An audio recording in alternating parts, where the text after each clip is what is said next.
Hey guys, आज है spoken English course का क्लास 10। आज कौन सी क्लास है? आज है क्लास 10।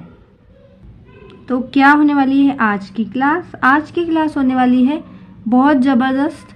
आज हम पढ़ने वाले हैं daily life sentences. Previous videos में ऑलरेडी 9 क्लासेस अपलोड हो चुकी है हमारे चैनल पर, आप चेकआउट कर सकते हो। I will link them in description box, तो आप वहाँ से चेकआउट कर सकते हो। अगर आपने ये कोर्स ज्वाइन नहीं किया है अभी तक तो मैं आपको बता देती हूँ, ये कोर्स जो है ये 10 डेज का स्पोकन इंग्लिश कोर्स है which is very beneficial to speak English fluently and confidently. If you want to speak English fluently and confidently, then you must join this course.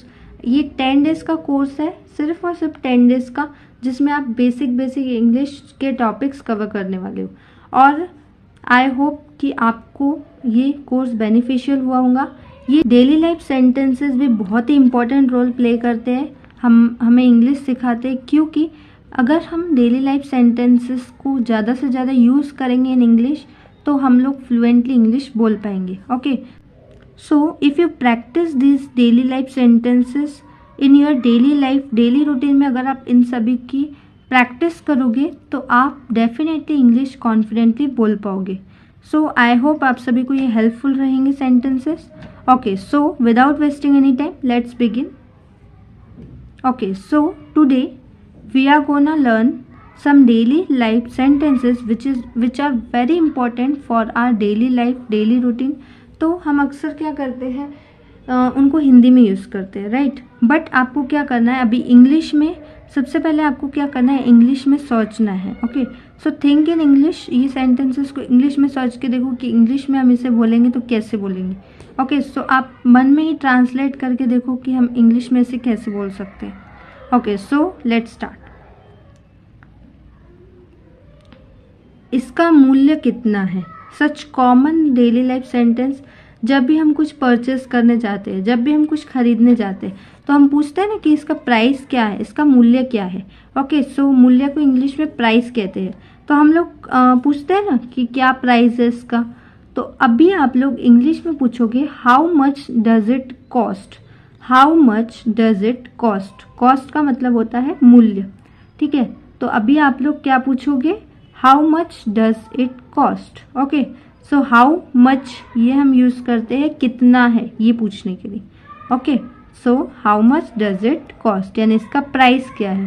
तो अभी जब भी आप कुछ खरीदने जाओगे, जब भी आप कुछ परचेस करने जाओगे तो अभी आप इंग्लिश में वहाँ पे पूछोगे how much does it cost. Okay, next is क्षमा कीजिए मुझे समझा नहीं।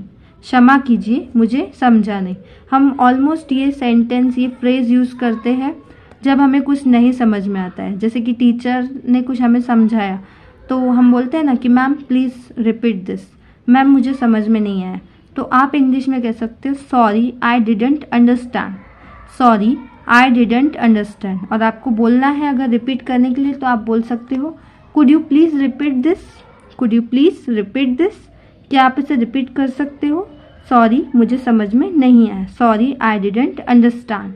समझने को इंग्लिश में कहते हैं understand. Okay, next is what time is it. क्या समय हुआ है। सच कॉमन सेंटेंस जो हम डेली लाइफ में हमेशा यूज करते हैं हिंदी में। क्या टाइम हुआ है, समय पूछने के लिए हम बोलते हैं ना, टाइम पूछने के लिए कि क्या टाइम हुआ है, तो इंग्लिश में उसे कहा जाता है what time is it. What time is it. It's 6 o'clock।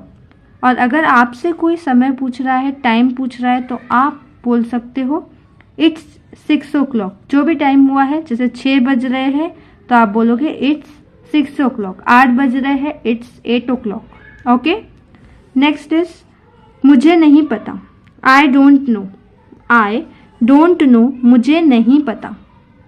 बहुत बार होता है ना कि हमें पता नहीं होता है और हमसे कोई सामने वाला पर्सन पूछ रहा है तो आप सिंपली कह सकते हो I don't know. Okay, next is you keep quiet. तुम चुप रहो। तुम चुप रहो। You keep quiet. Okay, next is आपको तकलीफ हुई क्षमा करें। आपको तकलीफ हुई क्षमा करें। तो बहुत बार होता है ना, हमें लगता है कि सामने वाले पर्सन को तकलीफ हुई है हमारी वजह से, तो तब हम ये सेंटेंस यूज कर सकते हैं sorry for the inconvenience. Sorry for the inconvenience. साथ ही साथ आप प्रोनाउंसिएशन पे भी ध्यान दो कि मैं कैसे इन वर्ड्स को प्रोनाउंस कर रही हूँ। तो आपको कैसे करना है, इनकन्वीनियंस। ओके, सो ऐसे वर्ड्स का आप प्रोनाउंसिएशन पे भी फोकस करो कि कैसे इस वर्ड्स को प्रोनाउंस किया जाता है, क्योंकि हमें भले धीरे बोलना चाहिए बट हमें क्लियरली बोलना चाहिए कि सभी को हमारा जो प्रोनाउंसिएशन है वो समझ में आए। Okay, all right. लाइक हमें कोई अपना फ्रेंड मिल जाता है या कलीग मिल जाता है जो हमें छोड़ने के लिए हमारे घर तक आ जाता है, फॉर एग्जांपल रास्ते में। तो अगर उसका घर दूर है, उसने घुमा के हमारे लिए गाड़ी यहाँ पे लाई, तो हम उसे कह सकते हैं सॉरी फॉर दी इनकन्वीनियंस, यानी कि मेरी वजह से तुम्हें तकलीफ़ हुई उसके लिए सॉरी, आपको तकलीफ़ हुई उसके लिए क्षमा करें, sorry for the inconvenience. Next is glad to meet you, आपसे मिलकर बड़ी खुशी हुई। तो ये सेंटेंस हम ऑलमोस्ट यूज़ करते हैं जब हम बहुत दिनों के बाद अपने फ्रेंड्स के साथ मिलते हैं या फिर हमें किसी से मिलकर बहुत अच्छा लगता है। ये मेरे साथ तो हमेशा यूज़ होता है ये सेंटेंस, मैं अपने स्टूडेंट्स के साथ बहुत बार मिलती हूँ। सो हम किसी से अगर फर्स्ट टाइम मिल रहे हैं तो हम उसको ये बोल सकते हैं कि आपसे मिलकर मुझे बहुत अच्छा लगा या बड़ी खुशी हुई। या फिर हम किसी पुराने दोस्त के साथ मिलते हैं तो हम उससे भी कह सकते हैं कि तुमसे मिलकर तो मेरा दिन ही अच्छा गया या बहुत खुशी हुई, राइट। तुमसे मिलकर मुझे बहुत ही अच्छा लगा, बोलते हैं ना इन हिंदी। बट हमें ये इंग्लिश में आज से बोलना है, ग्लैड टू मीट यू, या आप नाइस टू मीट यू भी बोल सकते हो, ज़्यादा बेटर रहेगा। So glad to meet you, या आपको नाइस टू मीट यू याद रहता है तो आप नाइस टू मीट यू भी बोल सकते हो। Okay, I will try my best, मैं पूरा प्रयास करूँगा या करूँगी। हम बोलते हैं ना जब हमारी एग्ज़ाम रहती है तो हम बोलते हैं कि मैं तो अपना बेस्ट ट्राई करूँगा, मैं अपना बेस्ट दूंगा, राइट, या बेस्ट दूंगी। तो इंग्लिश में उसे बोलते हैं I will try my best. तो अभी आप जब एग्ज़ाम देने जाओगे तो आप क्या बोलोगे, I will try my best, ठीक है। नेक्स्ट इज एनीवेज, वैसे भी।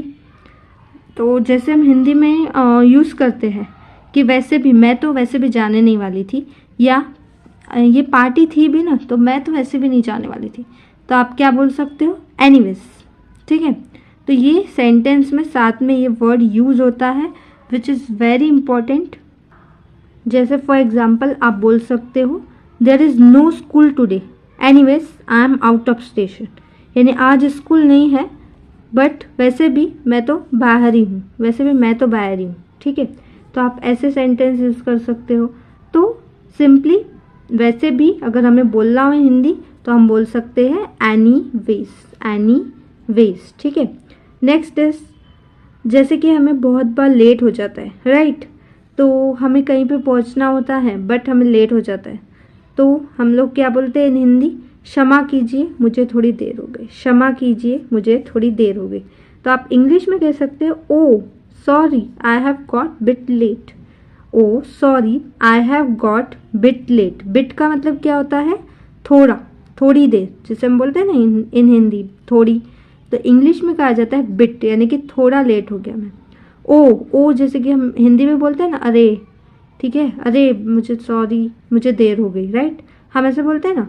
तो इंग्लिश में कहा जाता है oh sorry I have got a bit late, got यानी कि लेट हो गया, ठीक है, लेट हो गया या लेट हो गई, तो गॉट बोला जाता है, ये हो गया कि हो गए, मतलब ये टास्क कंप्लीट हो गया है।